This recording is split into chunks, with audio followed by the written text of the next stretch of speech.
Hello and welcome once again to the Hooligan Report, and I'm joined today by Cruyff, Good morning. and I'm also joined for the first time by Wealstone Raider. Hi.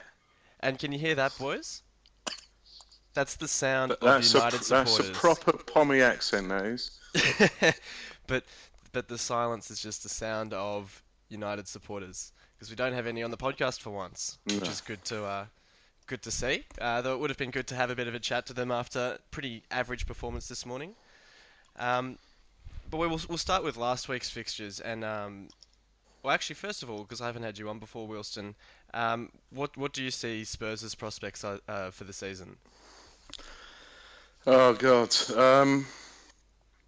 Well, I can't see a top four finish. I know there's going to be. I think there's going to be some more signings before the season starts. Obviously, we need a backup to Kane, and there's talk of the guy at QPR, Austin, isn't there? Yeah. It's going to be. I think it's going to be the same top four as last year. Spurs and Liverpool will probably be fifth. I mean, Liverpool got a better chance than Tottenham of challenging for the top four. But yeah, I mean, I just hope we play good football really, and we sort of continue under Poch to improve. What have Do you you made of think your... Oh, sorry. Go for growth. I was just going to say, do you think Spurs are a big rock climbing club? We are we, we are the biggest rock climbing club in The the Barbs have country. started early. What have you made of your signings so far? Um, our signings, yeah. Well, I think Trippier didn't play, did he, against United? Um, and the guy Toby, I won't even try and pronounce his surname. I think he's going to be solid. He done well at Southampton. So I think we've certainly improved our defence, and really it's just. I think we need a ball player. We need someone who can pull the strings in midfield. I know we've got Ericsson, but he's kind of more forward than sort of the midfield sort of thing.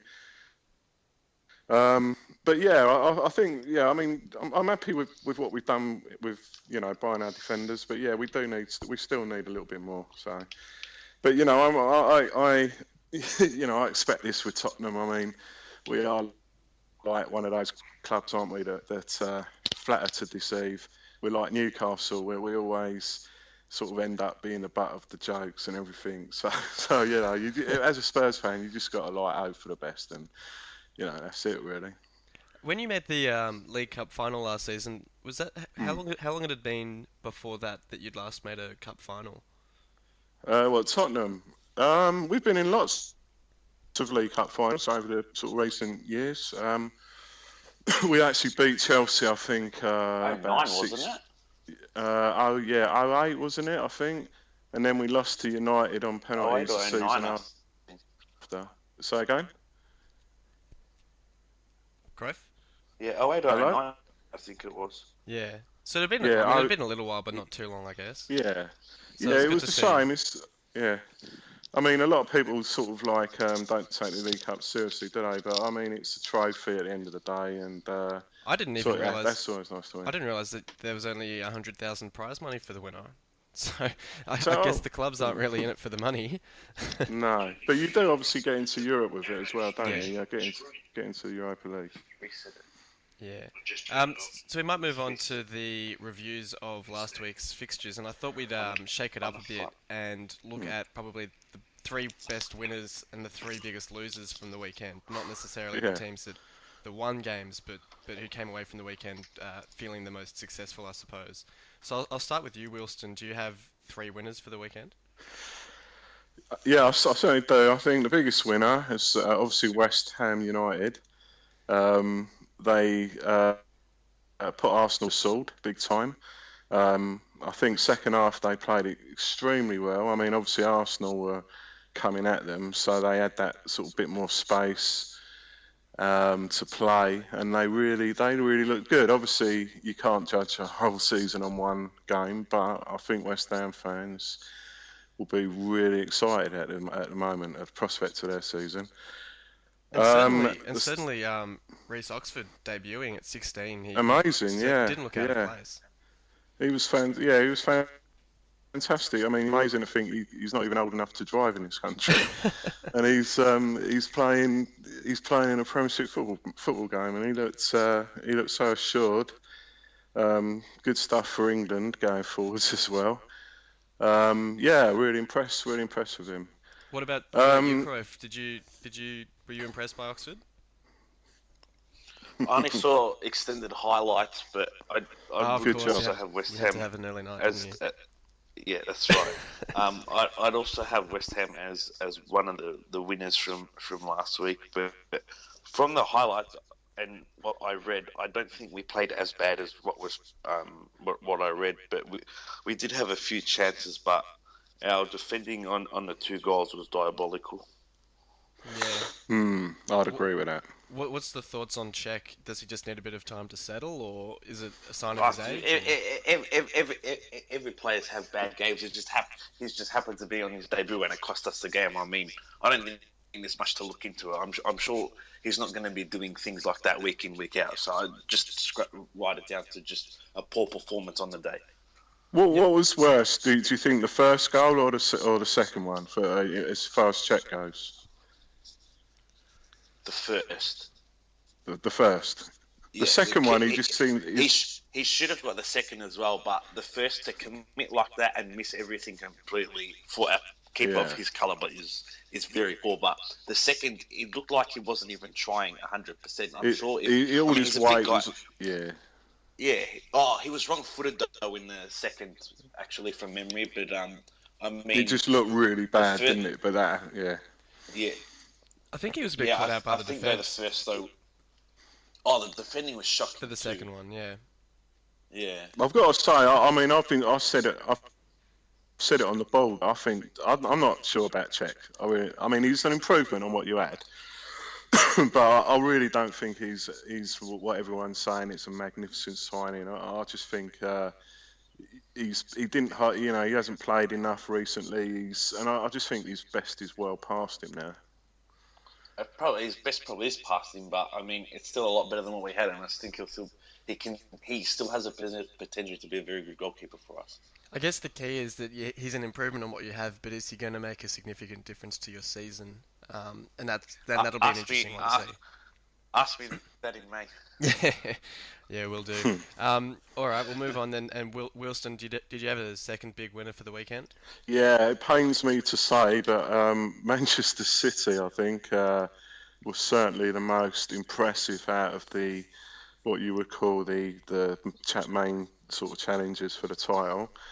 I didn't see the whole game, but I saw a lot of it, and I thought they've hit the ground running. So that will please certain people on the board, and they even though I've tipped them to finish fifth, which looks like it's a kind of brand blue kind of prediction there. But yeah, I think City definitely have looked the sharpest out of the big sort of the strong. What did you make of Sterling's debut? Well, he missed the sitter, didn't he? Yeah. So that was quite pleasing. But yeah, he's a good player. He's not worth £50 million, but he's going to be a good addition. Is anyone worth £50 million? In all honesty, Messi? I guess well, it's a whole nother debate. I'll say the only player in the Prem who's worth 50 million is Hazard. How about Aguero? Yeah, maybe Aguero as well. See, I mean, but at the same time, and Harry Kane, of course. You're worth what someone's willing to pay, but I mean, yeah, that's just disagree about the value of footballers altogether. But that's a whole another debate. But he's not even. I don't think his market value is for 49 million. I just think City have. I agree, but I mean, they've paid it, and if it pays off, though, I mean, they're going to have a good player on their hands for a very long time. What was the length of the contract? Was it 4 years? 3 years? I think so. Because I mean, when you consider that at his age, if he keeps improving at the rate that he was at Liverpool before last season, where he kind of kicked up fast, if he keeps improving at that rate, then it could very quickly become quite an astute signing in the sense that they've purchased him for the future rather than what he'll actually give them now. Yeah. But so it does remain to be seen a little bit, but He's got a lot of baggage with him, though, that yeah. kid. He's also I think he'll be he's also got a lot disruptive of as well. talent. He's got. He's also got a lot of But talent. how much talent has he got? I mean, he's fast. He's like a glorified Aaron Lennon, if you ask me. I think he's a lot better than I honestly, Aaron I mean, Lennon. before he got sold, I honestly would have given him maybe 25-30 million at tops as a value. I was surprised that City went beyond about 30 million for him. But I think you're right. I think 35 at the very most. I would have said for him. So, But then you got to think English tax, selling to a club in the same league, that all adds stuff on too. yeah, Yeah, I'm taking that into account anyway. I think if he wasn't English, he would 2025. So I'd say knock on another 10 million for being English. So 35. the other side of that game was obviously West Brom looked pretty woeful under Pulis on a pretty rare occasion. And Pulis came out afterwards and admitted that he had his tactics wrong, which you don't see too often with Pulis. No, I didn't hear him. So I don't know. Yeah, they was disappointing, wasn't they? And I've actually tipped them to lose at I think Watford tomorrow. So Yeah. I think they'll be all right in the long run. But yeah, they didn't look good at all, did they? So but that was at City because City were really good. I'm not sure. And a third big winner from the weekend? Second one for is Cruyff going to be second one? I think Liverpool. Because to win at Stoke, even though it was a dour win, to win at Stoke is impressive, and you'd have Swansea or Leicester too. Any of those three, in my opinion. And when you consider Swansea to take a draw against Chelsea is impressive, Yeah. and also Leicester with the way they played against Sunderland. I'll put Leicester as performance. I think Leicester will be my third winner. Yeah, I'd after have the any of summer those they three clubs. I think Leicester to go up 3-0 inside what was it, 25 minutes? Yeah, Was a good way. It's a good sign of intent for them for the season. yeah, definitely. But on Liverpool, I mean, it's interesting that they went to Stoke only 3 months ago and lost 6-1. So say what you will. I mean, that Well, was. according to the Liverpool fans on the board, Liverpool didn't care about that much. But Well, Gerrard's last game. Gerrard send off. Yeah, Yeah, didn't care. they didn't care about it, guys. Yeah. So then if we flip the coin and talk about the biggest losers from the weekend, who are the three sides that probably slipped up the most? Arsenal, 100%. It's got to be Arsenal first, yeah. But yeah, 100%. I think the pressure might have got to them a little bit. You know, this is the first time in quite a while that people have been talking about Arsenal as a title-winning team, and they just flunked their lines, didn't they? They were dreadful. Yeah. I mean, I let Cruyffy did you? on that. I mean, like I said, Spurs can enjoy being above us while they can. Oh, don't worry, I am. Won't last long. It won't last long. It'd be silly to suggest otherwise that Arsenal aren't the biggest loser from last week, really. At home as well. I mean, if it was at Upton Park, you'd sort of give a bit more leverage, but to lose 2-0 at home and in the way we did, not impressive. Yeah.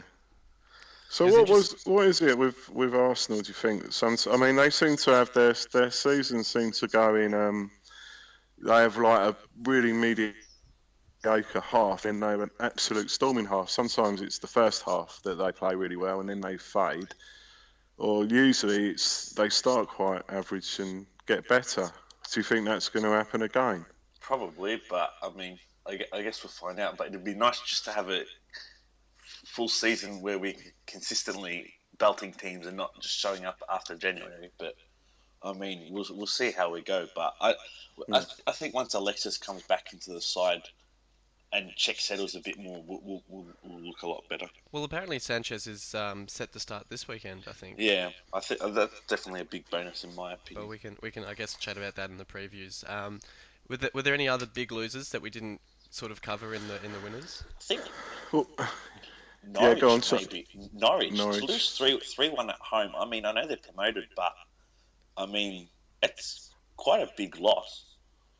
That's certainly a game they would have looked at as one that they could get, a result out of. So, yeah, that's a poor start. Bournemouth as well. I mean, Yeah, I was going to say. Aston Villa are I think a lot of people tipping them to struggle this year. And you got to think that Bournemouth have got to pick up points in those sort of games. Yeah, I mean, Bournemouth and Norwich would have both sort of looked at Villa and Palace as sides that, I mean, they're good sides, but they're as good as chance as any to kind of get the ball rolling and pick up a couple of points. Well, exactly. You think the start of the season, you're at home, you've got all the sort of carry through from promotion. It's a really poor way to start. So the other side, I mean, we've also got Chelsea. We can chat about in a second, but Everton drawing 2-2 to Watford. I mean, Friar Tuck the other week on the podcast was pretty scathing of Everton's chances for the season, and he's the Everton fan, is he? He's Leicester. Oh right, okay. Oh, there's two Leicester fans. Blimey. Yeah, it's more than there are over here. But I mean, it's proved correct so far. I mean, Everton. I mean, Bain's out for 14 weeks with an ankle injury? Yeah, 3 months. It's not a promising start for them, and they've just got no cash. Everton. It's a real shame because they're like a decent sized club. Along with like Aston Villa as well. They just can't really compete. I think Martinez is a lot of the problem. Well, yeah, a lot of the criticism from Everton fans seems to be that he's basically brought his defending from Wigan with him, and that Everton's defence is sort of shambolic. Well, yeah, exactly. It's getting quite shambolic there. So I think one of the Everton supporters on the board was saying that he had probably about 10 or so games because they had a tough start. Give it to November sort of thing, and yeah, that's always the way. Yeah. If you're carrying off from a poor season before, you don't have long. You've got a few months probably, and if it's no sign of improvement, you're out. Definitely. And then the other obvious side to talk about is Chelsea dropping points at home to Swansea on the opening day. Well, it's all about either, isn't it? There, it's the football secondary. Yeah, I mean, it's hard at this stage, after one game, just to make a proper evaluation. But I think I just get the feeling Chelsea are in for a rocky season this time. It all went perfect for Mourinho last season, so there was no pressure. But as soon as pressure rears its head, Mourinho starts to lose the plot. So, and I think there'd be a bigger challenge for Chelsea this year from the other clubs. And I just think I've got a feeling that Mourinho won't be that by the end of the season. Well, he doesn't seem to like his third seasons with Chelsea. I think was it the third season last time around as well. So you had a bit of. Was it the third? I think third or fourth, wasn't it? Third or fourth, yeah. He and it's the thing is Abramovich and Mourinho. You got two absolute super-sized egos. I mean, it's very hard for two people like that, I think, to work together. And I just think as soon as the pressure starts to mount, he'll unravel, like last time. So.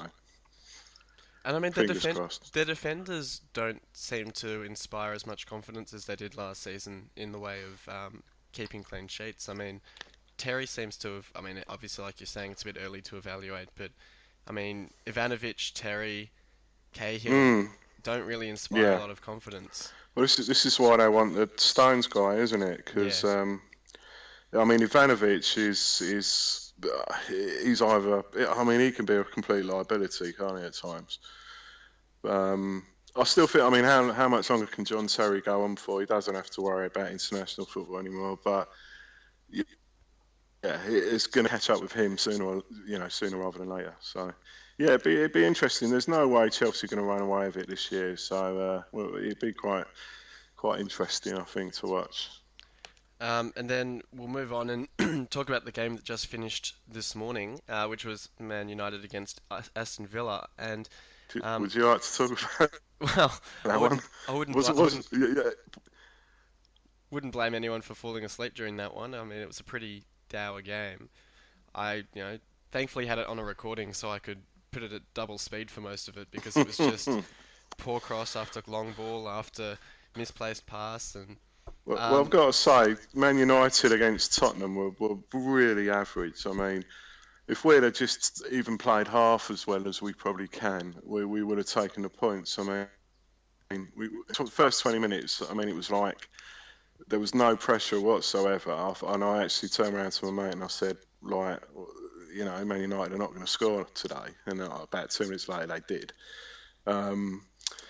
But they look very average, don't they? They're I don't know. I mean, of course, it's really early days, and they've got a lot of good players. They've got a lot of good midfield players. I think Memphis needs a bit of time to settle. It certainly does, yeah. Yeah, he almost scored a pretty decent goal this morning, but he just couldn't get enough curl on the shot. Who was that? Who was that? Sorry. Memphis Depay. Oh right, yeah. And Darmian looks to have settled pretty well at right back. He was probably their most impressive player this morning, I thought. Though he did have a few scuffles with Micah Richards from corners, so he probably has to watch out for that. Pretty much had his arms around Richards' neck.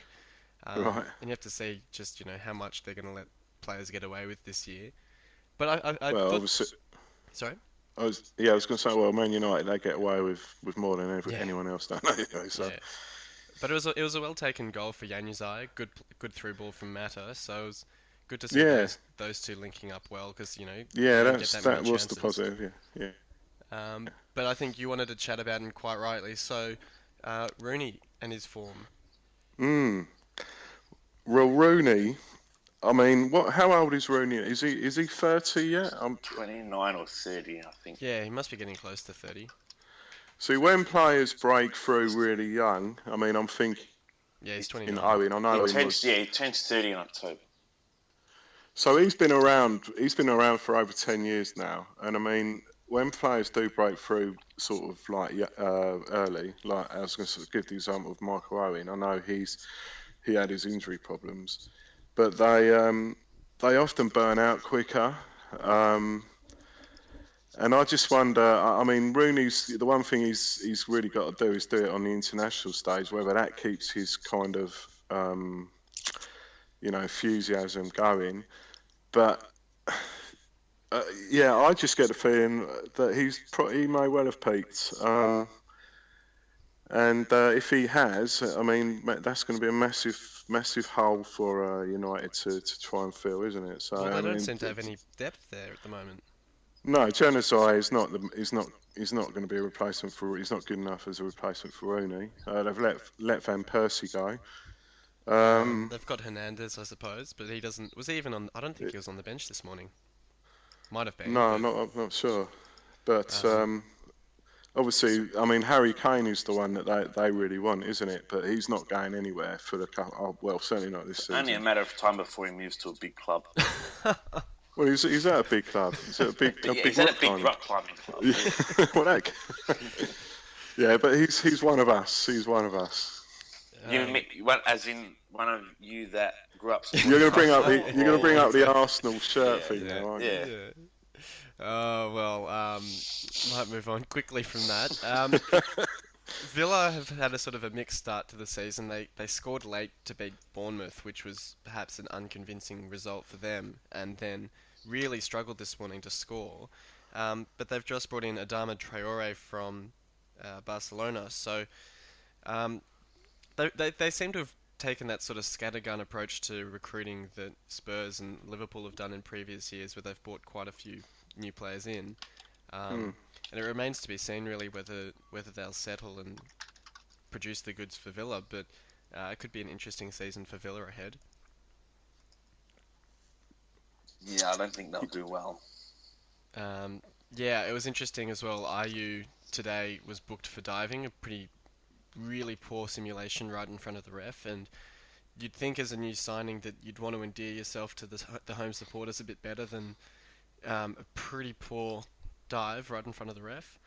Yeah, So I missed the game tonight, but Villa are an interesting one. I don't know a lot, I've got to admit, about the players they've brought in. But I mean, losing Benteke is huge as well, isn't it, for them? So that the players they've brought in have got to sort of deliver, sort of from the off, really.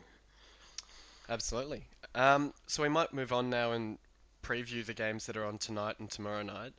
Um, we'll start perhaps with Spurs against Stoke, which is midnight our time, but 3 p.m. your time, Wealstone. Yep. So what do you rate your chances are against Stoke? Well, you got to fancy Spurs. Obviously, after losing last week, we definitely need a win. I predict so it'd be quite close, so I'll go for a 2-1 Tottenham win.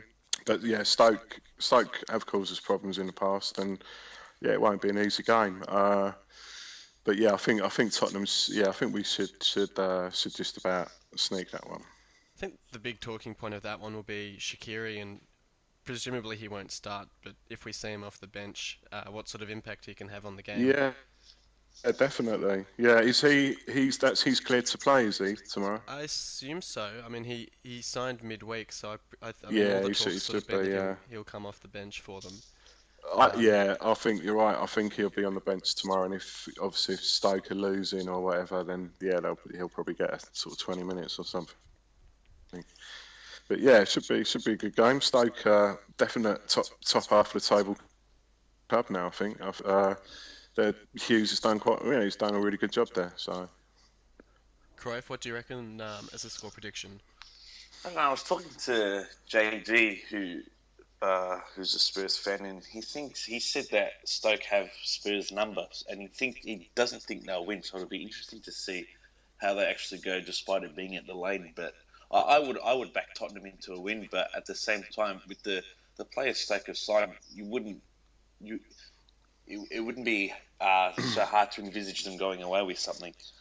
Yeah, I don't think it would be the shock that it once was, but yeah, I think you'd have to lean towards Spurs, especially at home against Stoke. I'd say Spurs, but close, not a blowout sort of thing. Yeah, they did do the double over us last season, but did they won at White Hart Lane last season. It won't be an easy game, but I've got to back my club. So yeah, I'm hoping for a win anyway. So. And then we'll chat about the other guests' club and talk about Arsenal up against Palace, which is on the Sunday night, I think, at 11:30 our time. 10:20. 10:30, sorry. Yeah. You going to be out for that one, Croffy? No, I'll see how I feel. Some of us have work, SM. Yeah, I know, but 10:30 is hardly a late night, mate. That's when it starts. Anyway, away at Palace. Tough game, very, very, very tough game. Not one. After last week, I'd want to see my club going to play, but we could nick a win, we could lose, but there's a you could draw statement if ever I've heard one. Exactly, we could draw too, but it'll be one of those three things, I guarantee it. But I think with Sanchez back, it will give us a bit more confidence going into it. But Palace, we've seen with their signings, they're not going to be an easy team to beat. And if you look at last season at Selhurst Park, they were very strong. So if we're 0-2 after this week, it wouldn't surprise me. Did you play Palace in the second game of last season as well, or was it the first game and you snuck a late win? Oh, I honestly can't remember. I think it was one of the first 2 weeks or the first few weeks, I think. But Selhurst Park's a pretty difficult place to go. Yeah, and they've got a decent squad, so we'll have to be at our best if we want to win. What's your score predictions? Tight 1-0 to us. I've got to say for us 3-1 to Arsenal. I think. Wow. 3-1. I wish. Yeah, I think Arsenal will something to prove this week. So. And I'll go somewhere in the middle and say 2-1 to Arsenal. Sorry, were you going to say something, Wilson, before? Yeah, I was going to say, I saw online earlier that Pardew came out and said that he reckons Arsenal should have brought Kabay. So that was quite interesting. He said he'd walk into the Arsenal midfield. We have enough centre midfielders Yeah. though, and he's not. He's creative. We need a defensive midfielder. I would have liked Kabay, but it's not one we actually need. But who would he really have replaced in the midfield? I mean, is he going to start in front of Cazorla? Stacked him. Well, he plays the same position as Ramsey, so I mean, it'd be a depth signing if anything. But I wouldn't guarantee him to be a starter. Yeah, it'll be an interesting clash, that's for sure. We'll go to the early game now. We've kind of jumped around a little bit, but we'll go to the early game on the Saturday night, which is Southampton at home to Everton. And Southampton have a pretty good record against Everton lately. I'd back Southampton. I'd comfortably put money on Southampton winning, and comprehensively too. So no chance for Everton. I reckon 3-0. 3-0? 3-0. Yep. I'm not so sure it'd be like that one-sided, but I still can't make my mind up about Everton. I think I'll go with the Southampton to edge it 2-1, but I think Everton could get a draw there. But I think I'll go with the Southampton win. Because, I mean, keeping in mind that Southampton themselves didn't look too impressive against Newcastle last week, their defending was pretty suspect. So I mean, it's like how many players can you lose and still be competitive? Do you know what I mean? And I think they've lost their scout to you guys as well, so it's not even the playing stuff. Yeah, that's right. And we've let that Italian guy Baldini go because of that. So, but yeah. I mean, at some point you're gonna pay for losing all your talent, and I don't see Southampton having as good a season this time around. So. Fair enough. We'll move on then to the big clash of the weekend, which is Man City up against Chelsea, and probably the headline clash. What can I just say? Why is that game so early in the season?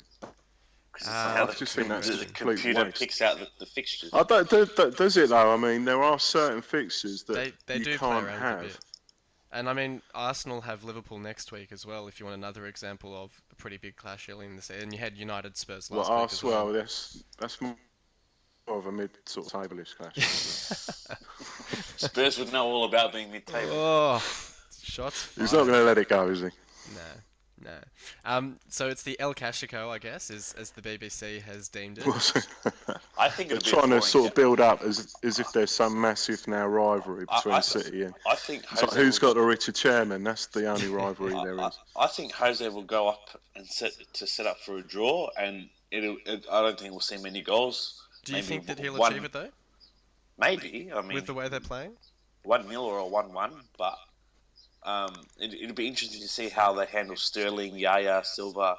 I think Aguero's going to play, so that's definitely a big in for City. But I mean, it'll be interesting tactically how Pellegrini sets up too. Well, yeah, I mean, as you were saying before, Wealstone, City seem to have started the season quite strongly compared to their title rivals, I suppose. So it will certainly be interesting to see if Chelsea can set up to keep it, low scoring. I mean, Begovic in goal will be interesting. Yeah, I'm going to be boring and sit on the fence and say it'd be a 1-1 draw. I think if you look at sort of the history of these big clashes early on, that's the way it usually pans out. So. I think Chelsea will be quite defensive, and City will go. Obviously, will go for it more, being the home side. But yeah, I can see a 1-1 draw there. I mean, it's still early in the season, but if City can get the win over Chelsea, and I mean, it's a 5-point lead. It's still very early in the season, but mentally, it might actually let them open up a bit more and play more freely. Yeah, sure. Yeah, worryingly, yeah, but so. Jose will have that in mind that he wouldn't want a 5-point gap at any stage of the season. So that's what I think. More the reason that I think he'll set his stall out to fault City in that game. So yeah, I'm going to sit on the fence and say 1-1.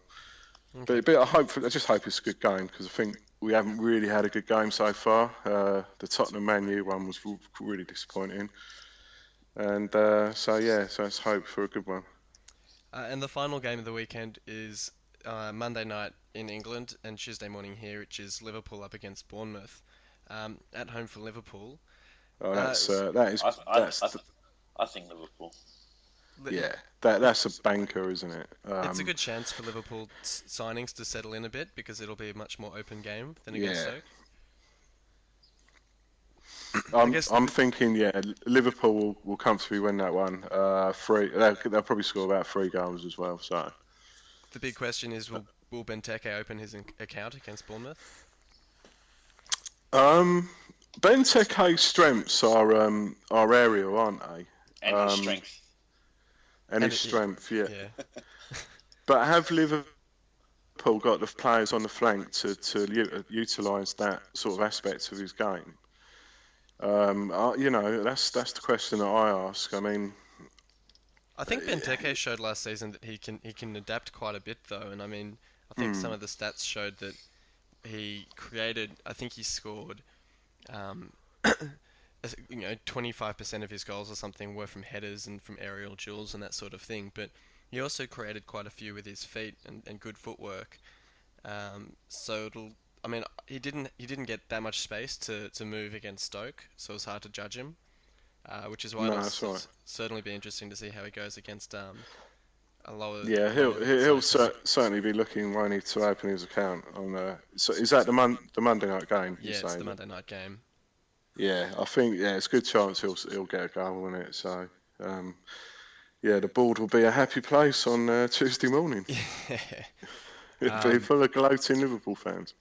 All the Liverpool fans saying that they never doubted Benteke and that he was always going to be a quality striker for them. Yes, and how great Coutinho is and whatnot. Well, better than Hazard, isn't he? And Milner's the best winger in the Premier League. Yeah. And a quick championship update, just to round things off, for those interested people who are listening. All of a sudden. Anyway, time is that the time? No, sorry, go on, SM. A big win for MK Dons was probably the highlight of the opening day, which was a pretty interesting one because they've only just been promoted from League One, and obviously there's a lot of controversy around MK Dons as a side because of the way that they came about. Who did they beat? Rotherham. It's okay. The mighty Rotherham. As far as interesting results go, Charlton did beat QPR 2-0, which was a bit interesting. Yeah, that's right. I mean, I'm looking at it. QPR, I think QPR and Hull. I think it's quite important. I think that you keep hold of Huddleston. But I think those two clubs, and along with Middlesbrough, I suppose, would be the three that you'll be looking at to come straight back up. Maybe one of the bigger clubs in that division. I mean, how long can Leeds stay out? It's been years now since Leeds were relegated, but surely at some point they'll come good. But I think Brighton quite a nifty little side as well. I think Derby have made quite a few decent signings over the summer. Derby, yeah, of course, and they've got rid of that hamstrung by their managers, so they'll be probably improved as well. Yeah. I think the big story for Derby though is that Will Hughes did his ACL on the opening day, and that's going to be a huge blow for them. Yeah, he's a central part of their midfield. Yeah, Liverpool were looking. I think they've got the first right to buy him. When they loaned. Oh right, okay. They loaned Derby Wisdom. I think it was last season or before that, and got the first right to Will Hughes, I think. Yeah, he's a good player. Yeah, he's a good player. But the table's certainly looking a bit interesting. I mean, it's only opening day, but we've got MK Dons and Charlton in the top two, and then Hull, Sheffield Wednesday, Birmingham, Wolves, and Brighton, who also got wins. But QPR in the relegation zone is probably not the way they wanted to start. No, I think their manager he's one that's going to go pretty soon. I think. So I mean, I still think they've got a nucleus of side that can sort of get back up, but yeah, it's going to be tough. I think I was yeah, talk about Hull for a minute. I know you'd like to. Um, I think he was unlucky going down last season. I think you as a club you were moving in the right direction, so it's probably a big blow, wouldn't it, to actually go down? Yeah, I mean, it felt very much on the back of a couple of key injuries, which didn't help, rather than the side itself being a poor side. So Yeah, when you saw sides like Sunderland and Villa to an extent yeah. There staying was up, no. I'd agree. There's no way you were one of the three worst teams, and I think what was sort of more galling is the fact that, yeah, as I say, you're a club that, you've sort of like Stoke as well, that you seem to be moving in the right direction. You've got a full house every week.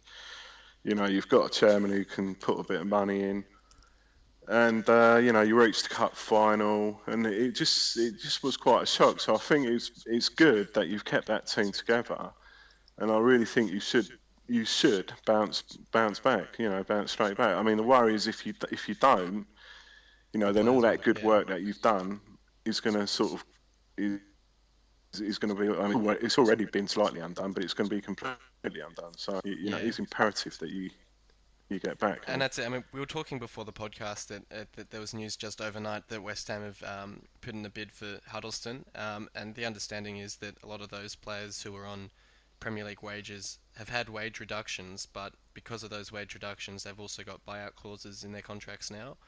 Um, Right.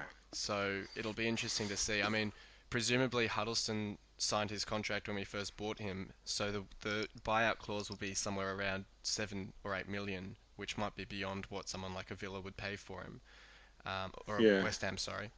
West Um, Ham. so it remains to be seen if he'll actually go. But he looked good in the first game of the season.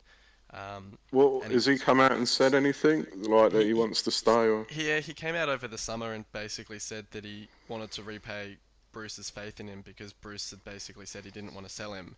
And Huddleston and Dawson, actually, both as former Spurs players, know a bit about Hmm. loyalty. Both said that they're happy to stay and fulfil their contracts and try and get us back up, which was good to hear. No, that's good. But So actually, so you won't be resting easy. Yeah, I was going to say you won't be resting easy until that transfer window yeah, closes. well, Then. exactly. It'll be an interesting one. But um, on the topic of former Spurs players at Hull, I don't know how much coverage it's got over in the UK, but Yeah, I there's know what been you're going to say. Yeah, the bit of yeah, news in the last few days about Jake Livermore and the yeah. circumstances around his positive He's test for drunk. cocaine. Yeah.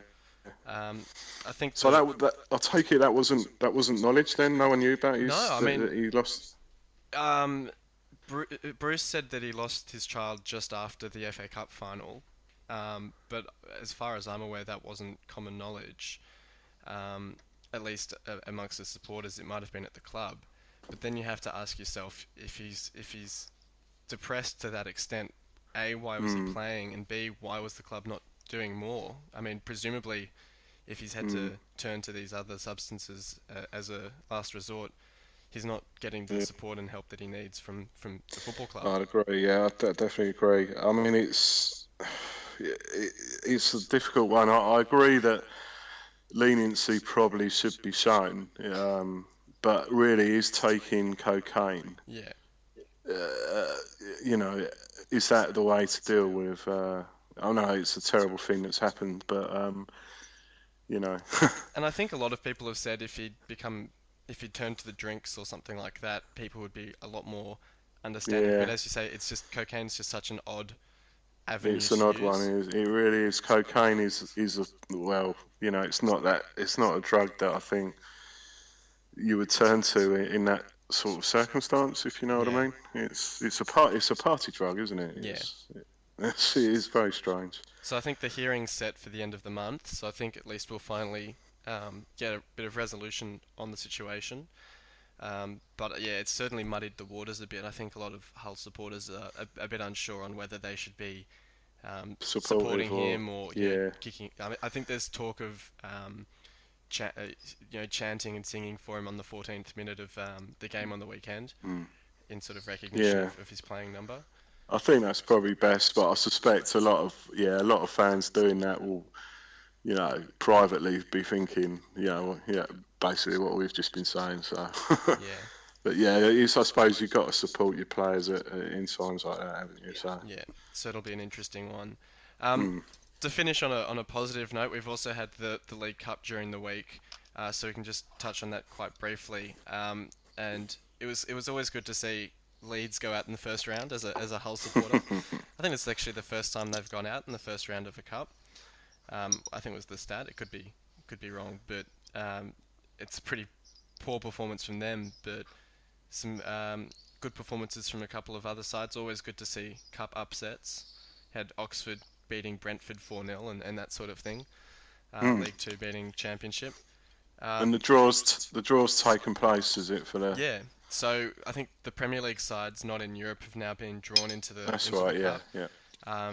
So actually, I'll just pull up that fixture now. There's a few interesting ties. I think Everton's got Barnsley, which would be interesting from the sense that Everton's kind of gone in and cherry-picked a couple of their players in Stones and another defender they've just signed recently in Holgate, I think it was. So that could be an interesting tie, but I think it'll probably be from the third round onwards when the good teams play. Well, when the big teams come in and there's no seedings, which means that anyone can play anyone basically, which is I think the way it works. Oh, I didn't know there were seeds. They seeded the team. Yeah, I mean, I Oh didn't no, of realise course. that. Yeah, they've always done that, haven't they? You always, yeah. So this round, I think we couldn't be drawn against a Premier League side because of the seeding, but yeah. No, so I think that to be fair, the League Cup is a little bit of in these early rounds, a little bit of a non-event. I mean, no offense to anyone out there, but it starts getting interesting. Probably fourth or the fifth round, I think. You start to think, Wembley. Yeah, that's where the dream starts coming to It's life. Chelsea. But I think we'll finish it up there, boys. So thanks very much for both of you for coming on. Thank you for having thank us. you. Yes, I really enjoyed it. Yeah, good. Yeah, thanks for getting on. It was good to have you on. Good to get some opinions from a Spurs supporter because we don't have a whole lot of them. And good to have someone put Cruyff in his No place. real loss anyway without. Come on, you Spurs. So thanks very much, boys, and thanks everyone for listening in. And we'll probably go again Monday night reviewing this weekend's games. But until then, we'll see you on the boards.